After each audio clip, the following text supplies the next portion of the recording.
Tá Gaeilge fé car a ráisiúrim lína. Agus bei sé ar siúl ar an 10 lá saoin 2015. Ach céir é Gaeilge car.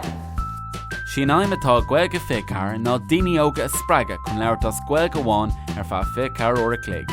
Sa bhaile, ar scoil, le siopaí agus gnólachtaí, timpeall an bhaile, le cuarda, sa club sport, sa club óige agus eile.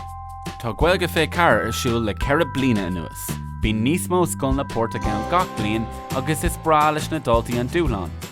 Ba na mílta ag ghlach go Porttown a rís I mí na saona. Joí gach dáta pacáiste le tíléna, banda láva, smuointe agus frásí don lá agus cuarta uirtheachta.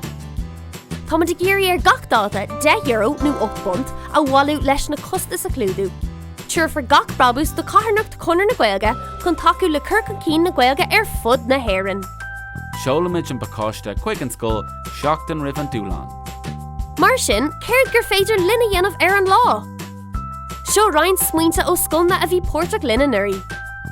Lá sport as Gaeilge. Í caintúir le Gaeilge. Nasc leis na man áitiúil. Cluichí bord as Gaeilge. Bain úsáid as na man thó síalta as Gaeilge.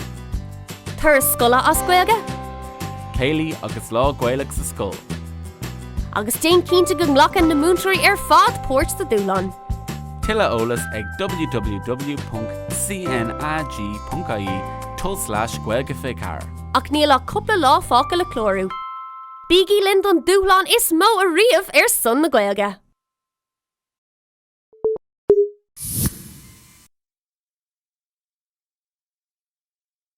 Ach céir é Gaeilge car. Okay.